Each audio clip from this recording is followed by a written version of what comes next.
The old man raised his rifle and aimed at the young man, forcing him to strip. The young man could only remove his shirt, but the old man was still unsatisfied. He fired a warning shot. The young man had no choice but to continue undressing until he was left only in his underwear. The old man then pointed in the direction of the desert, signaling for the young man to walk towards it. The temperature was close to 50 degrees Celsius, which would undoubtedly mean death for the young man. Sure enough, not far into his journey, he became disoriented from the sun's intense heat. There was no place to hide in the desert, and the old man was watching from behind. Suddenly, the young man had an idea. He ran in a particular direction and eventually found a marked power pole. According to his memory, there was a small hut nearby, so he rushed toward the direction he remembered. The old man also realized what he was doing. During a brief moment when he was on the phone, the young man suddenly increased his speed. He leapt into a trench. The old man immediately became alert and started chasing after him in his car. The young man reached a patch of grass which was the entrance to the hut. He quickly cleared the stones blocking the way and crawled in. Inside, he tried to kick down the pillar supporting the entrance. The old man was getting closer, so the young man gave one last hard kick, breaking the pillar. The falling stones sealed the entrance, but the dust exposed the location of the hole. The old man stared at the hole, trying to figure out how to pull the young man out. Meanwhile, the young man successfully entered the hut, searching for life-saving supplies. He was lucky to find a water bottle. He took several big gulps, then found clothes and shoes. Looking at his burnt feet, he couldn't afford to hesitate. He endured the pain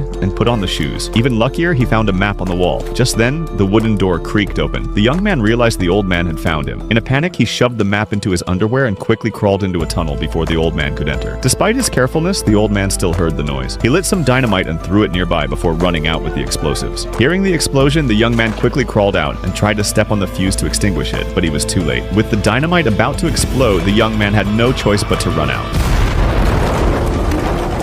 The old man was increasingly intrigued by the young man. He told him to take off his shoes and keep moving, curious to see how much longer the young man could endure. Fortunately, with the map, the young man quickly found a cave. However, inside, there were only 2 tattered sofas. The old man, unsure of the young man's intentions, immediately fired a warning shot, demanding he come out. But the young man pretended not to hear and quickly tore off a piece of cloth from the sofa and used the sponge to cushion his injured feet. Calmly, he crawled out of the cave. Following the map, he reached the next supply point, only to find a huge water barrel hidden there. Overjoyed, the young man pulled the barrel out and opened the lid. A refreshing gust of air made him feel rejuvenated. He quickly hid behind a slope and began drinking eagerly from the barrel. He felt alive again, but before he could drink his fill, a shot rang out,